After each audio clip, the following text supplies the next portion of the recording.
성취될 하나님의 말씀은 창세기 2장 7절입니다. 이제 합독하겠습니다. 여호와 하나님이 땅의 흙으로 사람을 지으시고 생기를 그 코에 불어넣으시니 사람이 생명이 되니라. 아멘. 나를 살리는 기도. 하나님께서 생기를 불어넣었다 했습니다.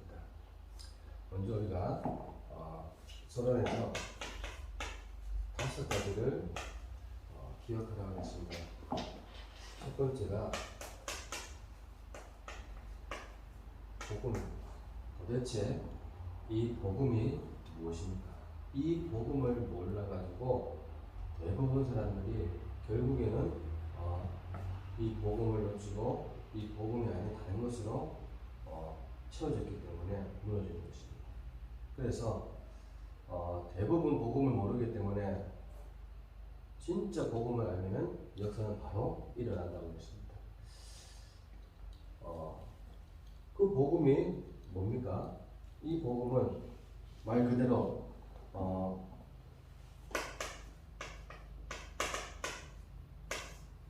창조의 빛입니다. 하나님께서 흑암, 공허, 혼돈 가운데 창조의 빛으로 우리와 함께한다고 했습니다. 그런데도 불구하고 우리 인간은 창세기 3장 걸려서 영원히 하나님을 떠나버렸죠. 그때 바로 하나님은 창세기 3장 15절 복음을 주셨습니다. 원세.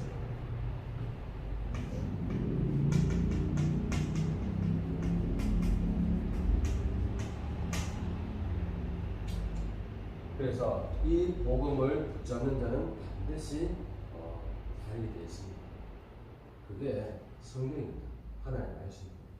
그런데도 불구하고 창세기 6장에 또 네피림 시대가 일어나서 모든 인간이 홍수를 만나게 됩니다. 그 속에서 어떻게 해요? 살아난 사람들이 방주하려고 하잖아요. 자, 세월이 많이 지나서 어떻게 해요? 또 이걸 놓칩니다.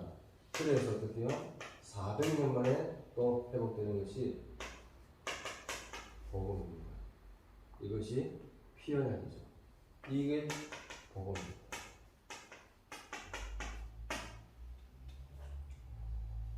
자, 또 깨닫지 못합니다. 이걸 계속 반복하죠. 그때 진짜 복음을 임마누엘, 이 언어만 문제입니다. 자, 그래서 이분이 오신 겁니다. 주는 그리스도시요 살아계신 하나님의 아들이십니다. 이 복음을 우리는 정확하게 알고 붙잡아야 되겠습니다. 자, 이것을 바울이 말했고요. 이것을 루터가 말했습니다. 종교개혁자들이 말합니다. 로마서 1장 16절에서 17절. 내가 복음을 부끄러워하지 아니한다 했습니다. 이 복음은 모든 믿는 자에게 구원을 주시는 하나님의 능력이 되기 때문입니다. 먼저는 유대인에게요, 그리고 헬라인입니다. 그래서 이 복음에는 하나님의 의가 나타나서 믿음으로 믿음에 이르게 하나니 기록된 바 오직 의인은 믿음으로 말미암아 삽니다. 그러니까 확실하게 믿음입니다. 복음은 은혜요, 믿음입니다. 자, 이게 첫 번째 우리가 반드시 기억할 거라고 했습니다. 네. 두 번째로 기억할 게 뭡니까? 바로 구원이죠. 구원받은 자는 어떤 축복을 받았느냐? 구원. 어떤 축복을 받았습니까? 네. 정말로 영접하면 모든 것이 바뀝니까? 예, 믿음은 바뀝니다. 안 믿기 때문에 그렇습니다. 영접하는 자, 곧 그 이름을 믿는 자들. 안 믿는데 어떻게 바뀌겠어요? 자들에게는 하나님의 자녀가 되는 권세를 주셨다고 했습니다. 신분과 권세를 주셨습니다. 그거 안 믿으니까 자꾸 엉뚱한 걸로 싸웁니다. 그래서 바울이 더 정확하게 말합니다.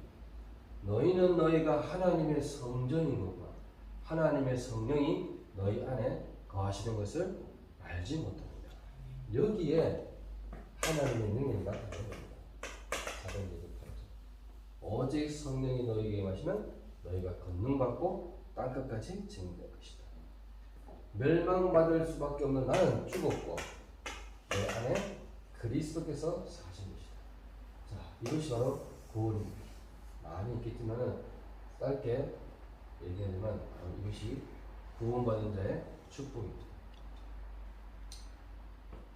이 두 가지를 믿어야 뭐가 일어납니까? 생명운동이 일어나는 것입니다. 생명운동. 자, 그렇다면 생명운동이 뭡니까?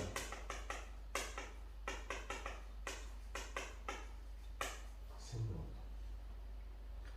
자, 이것을 누리는 묵상운동입니다.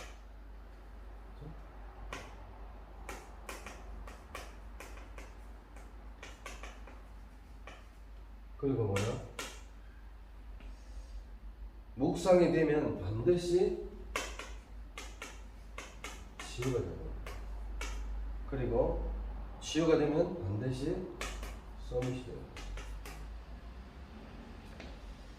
자, 이 속에서 뭐가 있다 했어요? 생명선 두 개가 있다 했어요. 생명선. 기도는 영적인 생명선입니다. 호흡은 그래서 몸과 정신과 마음, 육신 모든 것을 살리는 생명입니다. 이 기도와 호흡, 이 두 가지가 바로 생명선입니다. 이 두 가지가 믿어져야지 이것을 행할 수 있는 겁니다. 네, 이것은 반드시 해야 되는 것이죠. 네 번째로, 다섯 가지를 기억해야 되는데 그 네 번째가 뭡니까? 그 다음에 영성을 회복시킵니다.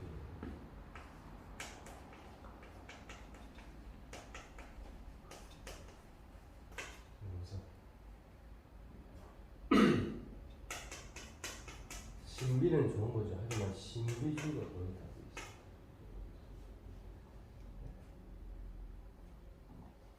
신비주의는 위험한 것이라고 했죠.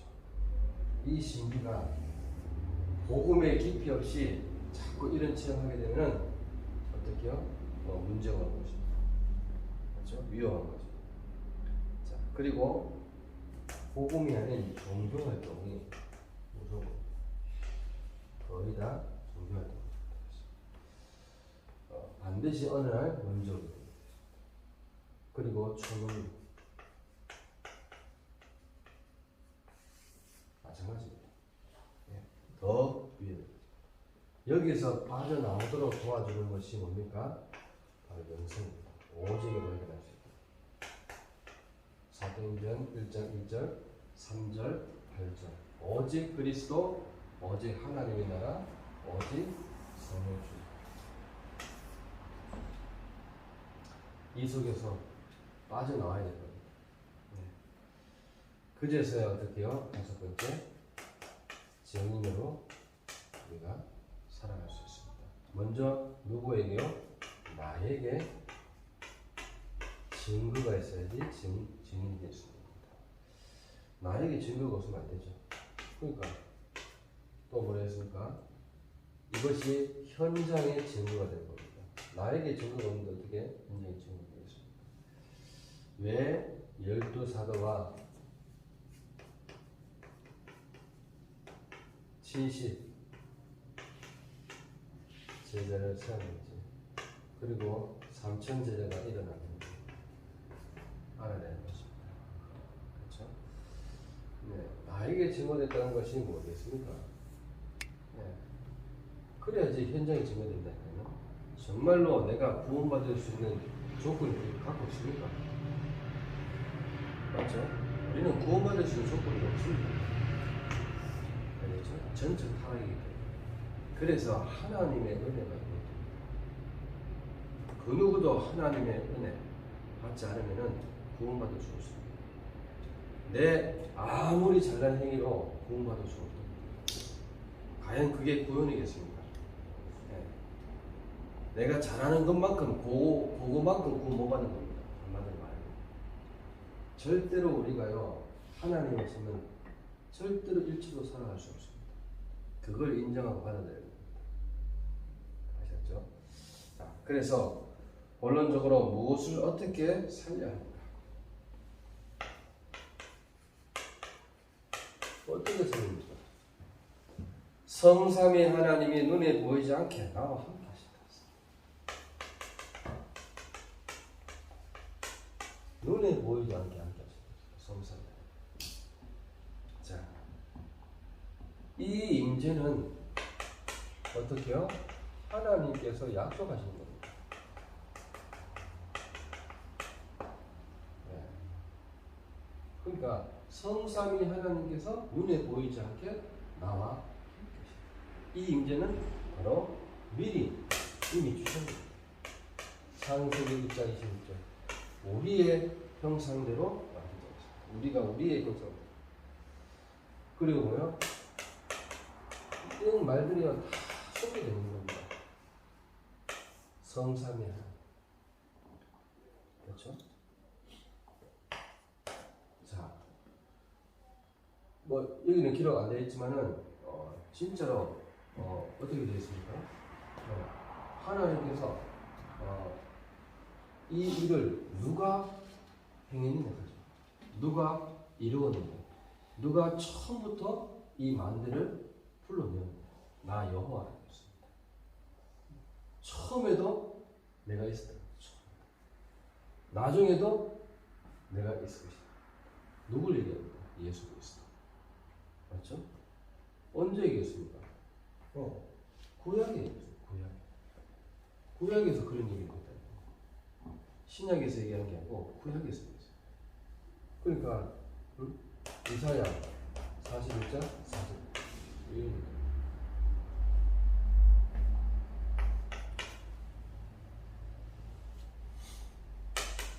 빌립보서 2장 6절. 뭐래서? 그는 본체 하나님입니다. 동등됨을 취하지 않는다. 누구 보면 예수 그리스도. 맞죠? 이 안에 뭐가 있습니까? 성부, 성자, 성령 하나님의 비밀이 다 들어있는 겁니다. 자, 이것을 다 약속하셨다. 그러니까 저 여러분들 잘 기억하시면 됩니다. 두 번째는 나를 살려야 하는 부분이 무엇입니까? 나를 살려야 됩니다.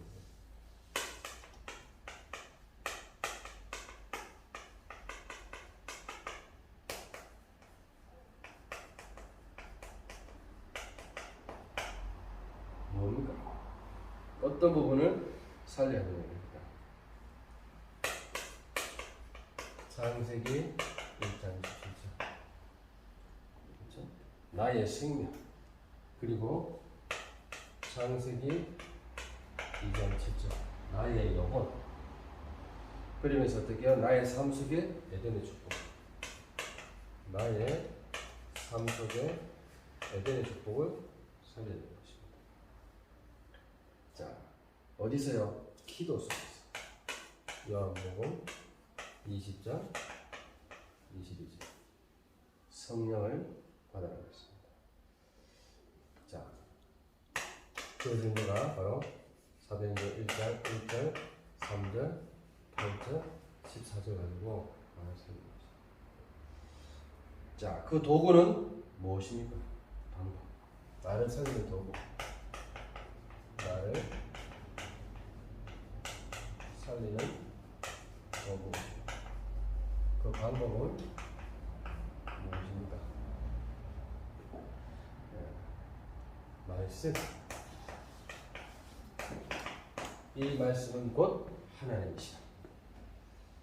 자, 이 말씀이 육신이 되어 우리 가운데 거한다였습니다. 자, 이 말씀을 진짜 믿으면 어떻게 해요? 살아서 역사하는 하나님의 말씀이 내 삶 속에 그대로 성취됩니다. 그 증거가 뭡니까? 시편 103편 20절에서 22절. 능력이 있어. 능력이 있어. 여호와의 말씀을 능력이 있어. 여호와의 말씀을 그의 말씀의 소리를 듣는 여호와의 천사. 여호와를 성축하라. 그에게 수종되고 그의 뜻을 이루는 모든 천군이요 여호와를 성축하라. 여호와의 지으심을 받고 그가 다스리시는 모든 곳에 있는 너희요 여호와를 성축하라. 자, 결론적으로 정말로 이 모든 것들을 어떻게 해야 됩니까?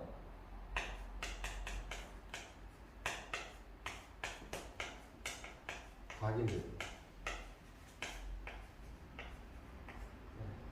각인의 방법이 여러 가지 있겠지만은 이 각인되도록 하는 것이 반드시 기록을 해야 돼요. 중요하죠. 맞죠? 네. 그냥 이렇게 있는 거하고 내가 기록하는 거하고 또 다시 다릅니다. 그래서 제가 메시지 할 때는요 늘 기록합니다. 기록하는 게 굉장히 중요하게 되어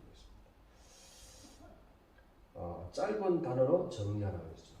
각인되려면 반드시 짧은 단어로 한 번 더 정리하는 게 중요합니다. 한 문장, 한 단어로 요약해서 정리해서 기억하게 만드는 거죠. 그렇죠? 네, 그게 중요합니다. 이런 것들은 아는 예들이 많잖아요. 그렇죠? 요셉이 뭘로 각인되었습니까? 꿈으로 다 각인되었습니다. 모세가 피 언약 하나 다 보장합니다. 맞죠? 사무엘은 언약궤와 언약과 언약궤를 붙잡았습니다. 다윗과 같이. 이해하셨죠? 엘리야와 엘리사는 뭘 붙잡았습니까? 그 시대의 영적 문제와 우상. 알겠죠? 그걸 붙잡았습니다. 포로대간, 바벨론의 포로대간 이 다니엘과 설치는 그리고요 에스더는 뭘 붙잡았습니까? 포로는 증인이다. 이렇게 다 붙잡았습니다. 증인의 현장입니다. 초대교회는 뭘 붙잡았어요? 갈보리산, 감람산, 마가다나 바다를 붙잡았습니다. 자, 이것이 어떻게요? 뿌리. 네. 뿌리하면 어때요? 내리는 법칙이 있죠. 깊은 기도.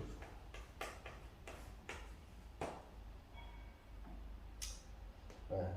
잠시라도 이 깊은 기도 속으로 가면 반드시 해본 사람은 분명히 압니다. 체질. 맞죠? 그제서야 어떻게요? 집중할 수 있는 기도.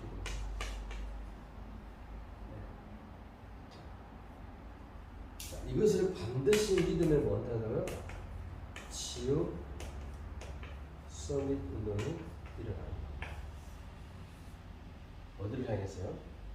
237을 향해 5천 종족을 향해 이런 일들이 사실적으로 일어나는 것입니다. 자, 오늘도 우리는 나를 살리는 기도가 시작되어야 되겠습니다.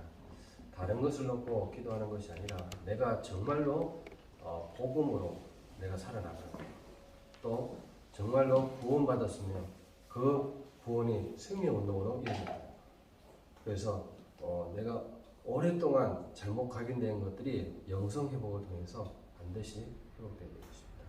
그래야 정말로 참된 증인으로 살아가는 것입니다. 오늘도 이 축복을 가지고 많은 사람을 살릴 수 있는 전도자의 축복 누리시기를 예수 그리스도 이름으로 기도합니다.